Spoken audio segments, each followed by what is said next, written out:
আপনাদের শান্তি বর্ষিত হোক। আশা করি সবাই ভালো আছেন। ভিসা চালু, ভিসা বন্ধ, কাতারের ভিসা নিয়ে সবারই একটা আগ্রহ। তো যাই হোক, এর আগে আমি একটা ভিডিও বানিয়েছিলাম, আপনাদেরকে যতটুকু আমার জানা মতো সঠিক তথ্য দেওয়ার চেষ্টা করেছিলাম। আমার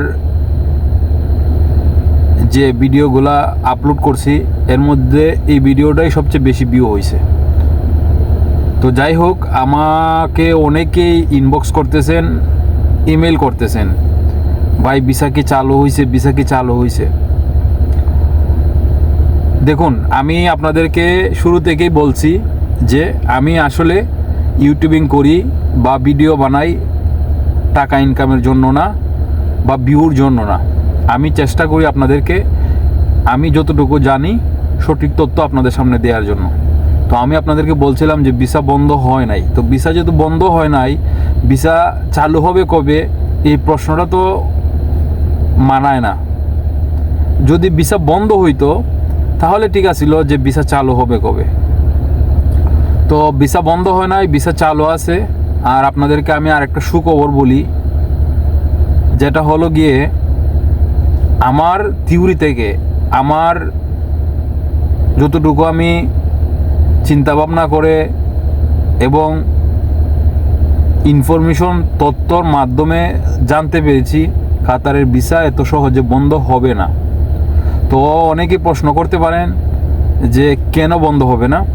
এই কেনর উত্তরটা আমি আপনাদেরকে দিচ্ছি, আপনারা একটু মনোযোগ সহকারে শুনুন যে কাতারের ভিসা কেন বন্ধ হবে না। একটু সময় নিতেছে, তাদের সার্ভারের সমস্যা হচ্ছে, বিভিন্ন ইস্যু আছে। এর মধ্যে এক নম্বর ইস্যু হলো, একটা কোম্পানি যখন একটা পাসপোর্ট জমা দেয়, ভিসার জন্য আবেদন করে, তখন হুকুমত আপনার ওই কোম্পানির ডিটেলস তারা চেক করে যে এই কোম্পানিটা মূলত কোন উদ্দেশ্যে খোলা হয়েছে, ওই কোম্পানির বর্তমান কী অবস্থা, তার কি কোনো কন্ট্রাক্ট আছে, কাজ আছে কি না, তার কি লোক মানে অ্যাকচুয়ালি জরুরি কি না, নাকি এমনি নিয়ে আসবে, নিয়ে এসে এইখানে জোরও করাবে।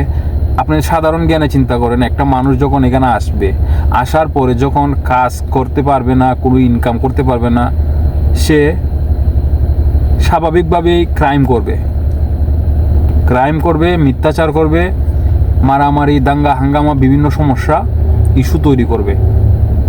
তো হুকুমত যখন একটা ভিসা দেয় আর যে কোম্পানির লোকে যখন ইস্যু করে, তখন এইটা নিয়ে অনেক যাচাই বাছাই হয়।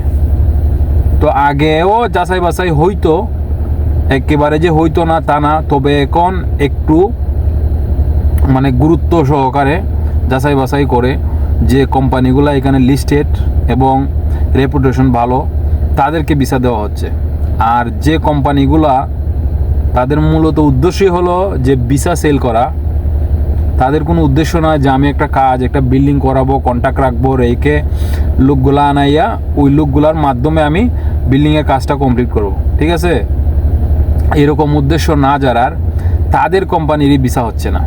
আর যারা ভালো ভালো কোম্পানি, একটা কোম্পানির মধ্যে 100, 200, 300, 500 লোক আছে, তাদের কোম্পানির ভিসা লেট হচ্ছে না, তাদের কোম্পানি জমা দিতেছে, খুব তাড়াতাড়ি ভিসা আইতেছে। তো যারা ওই ছোটোখাটো কোম্পানি, সাপ্লাই কোম্পানি আমরা যা বলি, যারা নতুন খুলছেন, আমি তাদেরকে ছোটো করতেছি না, তাদের কোম্পানি একটা সময় বড় হবে।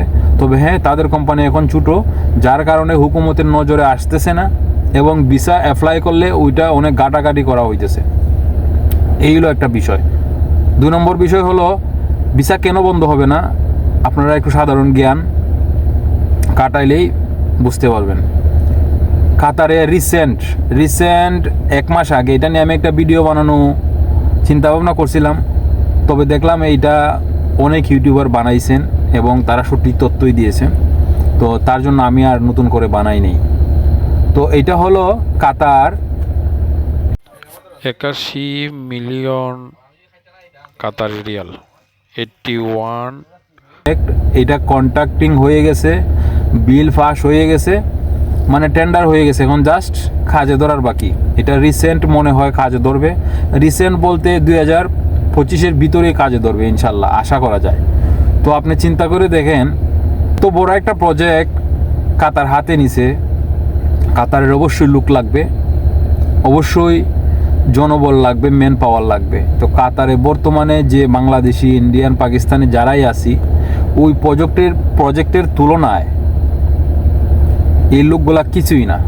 তো বিভিন্ন কোম্পানি এখানে অ্যাপ্লাই করবে, বিভিন্ন কোম্পানি সাপ্লাইভাবে লুক দিবে, দিয়ে একটা কর্মসংস্থানের ব্যবস্থা হবে। তো ওইটার জন্যই আমি বলছিলাম, মানে আমি আশাবাদী আমার জ্ঞান থেকে যতটুকু, যে কাতারের ভিসা এত সহজে বন্ধ হবে না। হ্যাঁ, একটু সময় লাগে ভিসা দিতে, একটু টাইম লাগতেছে, এটার জন্য আপনাকে অধৈর্য হলে হবে না। আল্লাহর কাজ যা হয় ভালোই হয়, তাড়াহুড়া না করে যারাই আসবেন, হ্যাঁ আসেন। আর আইসা আপনারা কী করবেন, যারা স্কিল ওয়ার্কার তারা আসেন, আর না হলে আইসা এখানে কোনো ফায়দা নাই, জীবনটা ধ্বংস করবেন। এটা নিয়ে আমি অতীতেও কথা বলছি, অন্য ভিডিওতে কথা বলছি। তো যাই হোক, কাতারের যে এই প্রজেক্ট এটা রিয়েল এস্টেট একটা প্রজেক্ট, বড় একটা প্রজেক্ট। তো এই প্রজেক্টে প্রচুর লোক লাগবে। এবং একটা ভালো খবর হলো গিয়ে যে হেল্পার হিসেবে অনেকে কাজ করতে পারবেন, যে অনেকে আসছেন এখানে আনস্কিল, তারা কোনো কাজ কাম জানে না, তো তারাও এখানে কাজ করতে পারবে আপনার হেল্পার হিসেবে। আর যারা স্কিল ওয়ার্কার, ইলেকট্রিশিয়ান আছেন, মেনশন আছেন, টাইলসের কাম জানেন, রাজমিস্ত্রি জানেন, রঙের কাম জানেন, জিপসনের কাজ জানেন, মানে একটা বিল্ডিংয়ের A to Z যা কাজ জানা লাগে, যারা জানেন তারা তো প্রায়োরিটি পাবেনই। আর যারা কোনো কিছু পারেন না, তারাও মনে করেন যে হেল্পার হিসেবে এখানে কাজ করতে পারবেন। তো যারা প্রশ্ন করেন যে ভিসা চালু হয়েছে কিনা, বন্ধ কিনা, আশা করি এই ভিডিওর মাধ্যমে আপনারা একবারে সম্পূর্ণ ক্লিয়ার হয়ে গেছেন। কাতারের ভিসা বন্ধ হয় নাই এবং বন্ধ হবে না, আশা করি। এটা আমার কনফিডেন্স থেকে বলতেছি, অফিসিয়াল কোনো নিউজ না যে বন্ধ হবে না, কোনো দিন বন্ধ হতেও পারে। তো এই হলো আজকে সঠিক তথ্য, আমি যতটুকু জানি আপনাদেরকে দিলাম। তো আপনারা আশা করি বুঝতে পারছেন। তো সে পর্যন্ত আপনারা ভালো থাকেন। অন্য কোনো ভিডিওতে অন্য কোনো তথ্য নিয়ে আপনাদের সামনে আসবো। আল্লাহ হাফেজ।